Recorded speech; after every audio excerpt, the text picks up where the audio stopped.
Hello, ഇന്ന് അയിലക്കറിയാണ് വെക്കാൻ പോകുന്നത്. അയില നന്നായി കഴുകി വൃത്തിയാക്കുക. ഒരു 5 അയില നല്ലോണം കഴുകി വൃത്തിയാക്കി വെക്കുക. 5 അയില ഇട്ടിട്ടാണ് കറി വെക്കുന്നത്. ഇതിന് നമ്മൾ കുറച്ച് പുളി ചൂടുവെള്ളത്തിൽ ഇട്ട് വെക്കുക.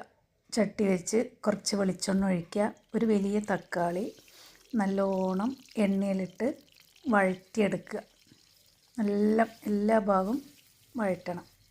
എന്നിട്ടത് മാറ്റി വെച്ച് ഒരു 10-20 ഉള്ളി, ചെറിയുള്ളി, കുഞ്ഞുള്ളി അതും നല്ലോണം വഴറ്റി അതും മാറ്റി വെക്കുക. എന്നിട്ട് വേറെ മൺചട്ടിയിൽ എണ്ണ ഒഴിച്ച് വെന്തയം ഇടുക. ഇതിൽ കടുകും ഇടുന്നവർക്ക് ഇടാം. ഒരു 4-5 വെളുത്തുള്ളിയും അരിഞ്ഞിടുക.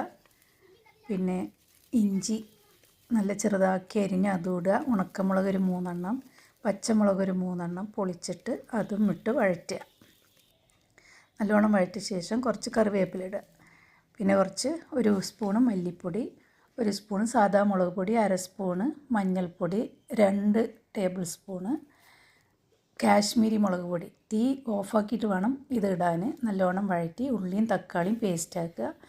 അതും ഇതിലിട്ട് പച്ചമണം പോകുന്നത് വരെ മുളക് പൊടി വഴറ്റണം. അത് കഴിഞ്ഞ് പുളിവെള്ളം ഒഴിക്കുക. പിന്നെ മിക്സി കഴുകിയ വെള്ളവും ഒഴിക്കുക. പാകത്തിന് ഗ്രേവി ആക്കിയിട്ട് കുറച്ച് ഉപ്പിടുക. എന്നിട്ട് നല്ലോണം ഇളക്കി മൂടി വെച്ച് ഒരു 5 മിനിറ്റ് നല്ലവണ്ണം വെട്ടി തിളക്കണം. അങ്ങനെ തിളച്ച ശേഷം നമുക്ക് മീനിനെ ഞാൻ 2 പീസാക്കിയിട്ടുണ്ട്. അത് ഗ്രേവിയിലിട്ട് നല്ലോണം മൂടത്തക്ക വിധം നല്ല ഇളക്കി ഗ്രേവി മേലെ ആക്കി നല്ലോണം ഇളക്കി മൂടി വെക്കുക. ഒരു 5 മിനിറ്റ് തിളച്ച ശേഷം ചെറുതീയിൽ വേവിക്കുക. എന്നിട്ട് ഇളക്കാൻ പാടില്ല. നമ്മൾ ചട്ടിയോടെ ഒന്ന് ചുഴറ്റി കൊടുക്കുകയാണ് ചെയ്യേണ്ടത്.